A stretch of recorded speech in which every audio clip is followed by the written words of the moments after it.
Hello po. Magandang gabi po sa inyo na mga nandito po sa ah, Middle East. At magandang umaga naman sa mga nandyan sa Pilipinas. At hindi ko po alam kung anong mga oras po sa inyo dyan ngayon. Kung saan man po kayong dako naroon. Good evening po sa lahat. So ngayon po ay gusto ko lang magpasalamat doon sa mga nagbigay ng kanya-kanyang opinion doon sa aking video reaction po tungkol doon sa live ni Sir Paul. So maraming salamat po sa inyo. Nabasa ko po lahat yung mga kanya-kanyang opinion nyo doon. So ngayon naman ay ang bibigyan ko naman po ng kasagutan yung nag-react doon sa aking video na yon. Nag-comment siya na sabi niya is utang na loob daw ni Krishna yung kung saan man siya nandito naroon sa ngayon. So ma'am, kung sino ka man po, nanonood ka man uli ngayon sa video ko na ito lang po yung masasabi ko. Kung may utang na loob man po si Krishna kay Sir Paul, opo meron, sabihin na natin yun dahil nabago yung buhay niya, nakilala natin siya, yun ang utang na loob niya. Pero sa side naman po ni Sir Paul, parehas lang sila kasi ang nangyari, naging maganda yung takbo ng niya, ng channel niya, lahat ng PB team. Tayo nga mga viewers, nababaliw nga tayo ikot-ikot tayo kahit nga pare-parehas na yung mga vlog nila, di ba? Dahil gusto natin sila suportahan lahat dahil kay Krishna. So meaning po, kung may utang na loob si Krishna, nabayaran niya yun. Sa laki ba naman ang kinita nila doon sa mga video na yun? Aminin man natin, lahat ng PB team, malalaki ang views nung naandyan si Krishna. Lahat sinusuportahan, kahit nga kauihan na nga lahat ng video, pinapanood pa rin natin Kasi gusto natin suportahan sila. Yun ang totoo. Kaya ikaw ma'am, na nagsasabi na puro kami negative ng mga sinasabi, ikaw ba sa tingin mo, ano ba yung opinion mo? Negative ba yan o positive? Parang ka ma'am one-sided ka lang. Both side po, itingnan nyo kung sino ba dyan yung may mali. Mali na nga iaano mo pa yung mali, itatama mo pa yung mali. Simple lang naman Bakit? Kung hindi ba nagla-live si Sir Paul, ibabas ba si Krishna? Di ba hindi? Kung hindi siya nagsalita nung simula nung galing sila sa Mindoro, kung hindi siya nagsalita na hindi siya naggawa ng live, malalaman ba natin na hindi sila okay? Di ba hindi? Kaya kung nagkakagulo man tayong mga supporter, dahil din yun sa live ni Sir Paul. Kaya doon ang gagaling yung mga bashing. Kaya kami, kung kagaya nito na nagbibigay man ako ng reaction, dahil gusto ko bigyan ng boses yung mga tao na nag sa side ni Krishna. Kasi si Krishna, hindi man lang siya doon nga sa live ni Krishna, hindi nga niya napabanggit wala nga siyang sinasabi, hindi nga niya mapagtanggol yung sarili niya. Basta yung sinasabi niya lang, hindi siya makatulog. 'Di ba? Alam mo yun, yung pakiramdam na ganun, ikaw nga yung ganun, na hindi ka makakatulog. Anong iisipin mo? Parang kulang na lang, mababaliw ka. Imaginin mo nga tingnan yung makita mo yung mata ni Krishna na mumugto dahil wala siyang halos tulog. Kasi ikaw nga, kung ikaw nga yung isipin mo sa sarili mo, niloko ka. 'Di ba? Isabihin man nating serye man, kung serye man yung sinasabi ni Sir Paul na serye man daw, hindi, kumbaga ano na lang natin yung naging sila. Niloko lang naman talaga tayo, yun ang totoo, kasi hindi naman niya inamin na naging sila ni Krishna sa live niya kanina. O sabihin man natin ganun, ma'am. Ano yung pakiramdam ni Krishna? 'Di ba sobrang sakit yun? Kasi hindi maamin ni Sir Paul na mahal siya ni Krishna. Hindi maamin ni Sir Paul na minahal niya si Krishna. Lagi niyang idinideny, wala siyang kumbaga wala siyang direktang sagot doon sa mga katanungan ng mga supporter nila. Kaya nababaliw itong mga supporter. Sabihin nyo na naman na nagmamarites na naman tayo, nagmamaritisan na naman kami kasi negative yung mga opinion dito. Hindi po kami nagmamaritisan. Bilang supporter, nagbibigay kami ng kanya-kanya naming opinion. Ako nagbigay lang ako ng sarili kong opinion. Channel ko naman to, karapatan ko din magbigay ng sarili kong opinion. Salamat na lang dahil may mga nanood nakisimpatya sa opinion ko. Alam nyo ba, ma'am, kung ano yung epekto? Alam nyo ba kung ano yung epekto sa mga manonood? Yung nangyari?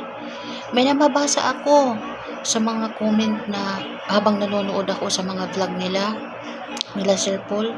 May nababasa ako doon na sana ibalik na yung Chris Pao kasi may mga matatanda dyan na nanonood na umaasa na magkabalikan sila, maayos sila.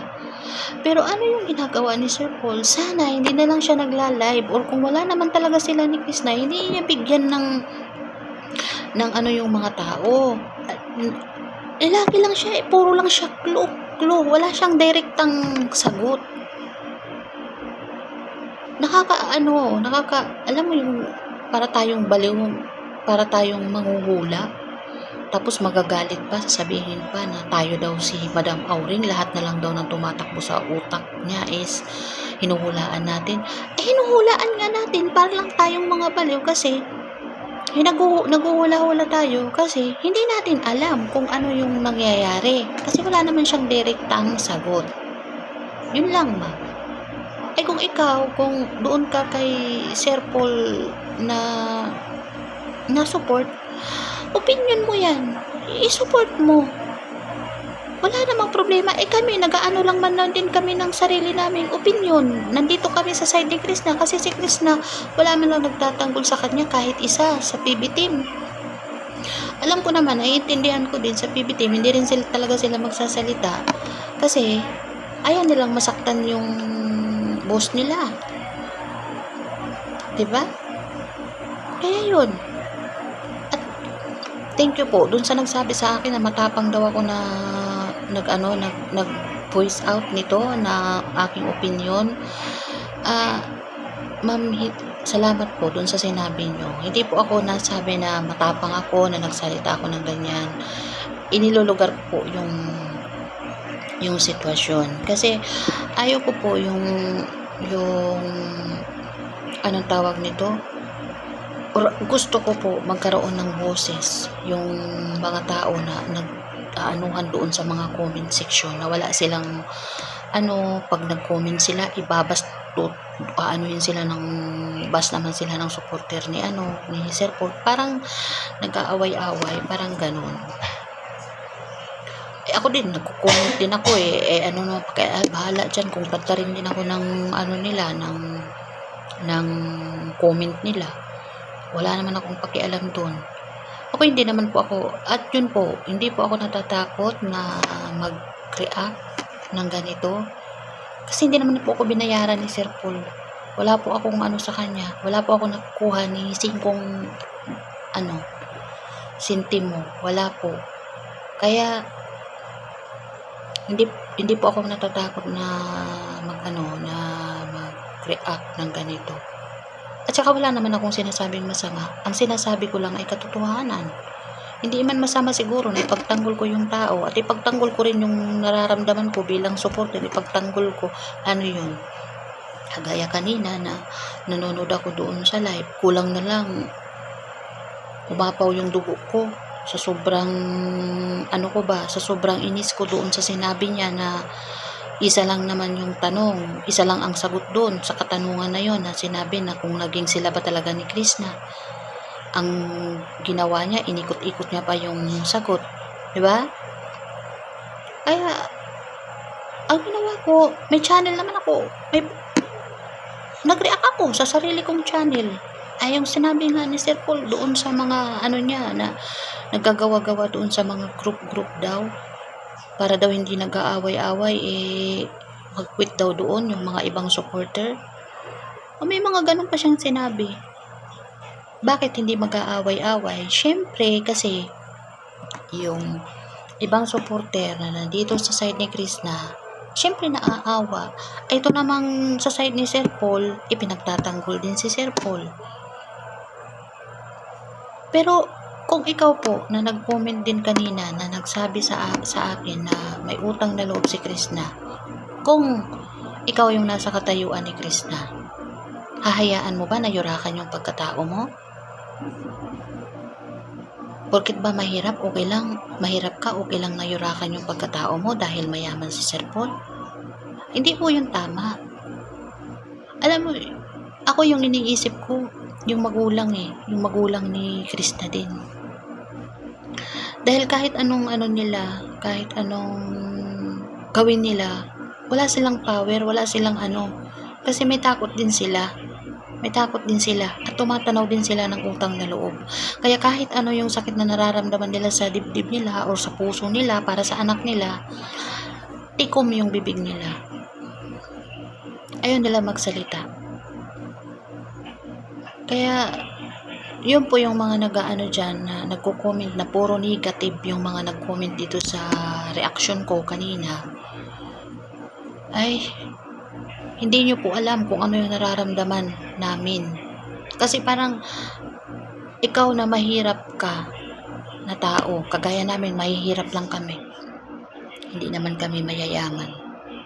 Ano yun, apak-apakan lang kami? Hindi man lang kami sasagot? Ganun ba yung gusto mo?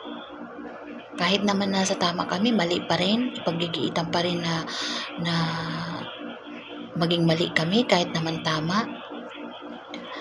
Sa tingin mo po, ano bang maling ginawa ni Krishna? Kung nagsayaw-sayaw lang naman sila ni Sir Dongs, ano naman ang masama doon? Hindi naman si Krishna naghubad. Hindi man siguro si Krishna nakipaghalikan doon. Nagsayaw lang naman. Sabi nga ni Sir Dongs doon sa sa anong tawag niyan? Sa vlog niya. Nagpagkukwentuhan lang naman nila ni Krishna yung tungkol sa mga tato. Wala naman silang diba? Wala naman silang ginawang masama. Oo, kung ano man yung pinagkaguluhan nila ni Krishna at saka ni Sir Paul, hindi naman natin yun alam. Pero, hindi rin rason na magla-live siya, nahayaan niya si Krishna na i-bash ng mga tao na kulang na lang, halukayin pati yung kaluluwa ni Krishna. Grabe yung mga mga basher, below the belt na nga yung mga nila, yung mga comments nila, yung mga pangbabash nila kay Krishna. Pero anong ginawa ni Sir Paul? Hindi man lang siya mapagtanggol, hindi man lang siya mai-comfort, pinauwi pa niya nung galing sila sa Mindoro. Kung talagang totoong minahal ni Sir Paul si Krishna, hayaan niya ba? Papauwiin niya ba si Krishna doon sa sa kanila? Kung totoong minahal niya si Krishna, hindi. Diyan siya sa side ni Krishna, niya, i-comfort niya yung tao, pag-uusapan nila kung ano man yung nangyari, aayusin. Hindi yung isasiwalat sa public na ganun. Kasi doon talaga nagkakaroon ng bashing. Dahil doon din sa sinabi ni Sir Paul. Kaya, ewan ko lang sa inyo guys kung ano yung ma-opinion nyo dyan. Basta ako ganyan ang opinion ko. Paninindigan ko yung opinion ko kasi yun. Kung magalit man kayo sa akin, yung mga ni Sir Paul dyan, supporter din ako ni Sir Paul, bahala kayo magalit sa akin. Di naman ako sa inyo na panoorin nyo itong mga comments ko, itong mga reaction ko. Hindi ko naman po kayo pinupush. Yung mag-react dito sa ano ko, salamat po. Yung makisimpatya sa ano, sa akin at sa side ni Krishna. Yun lang po. Magandang gabi po sa lahat. Bye bye po. Sa susunod uli.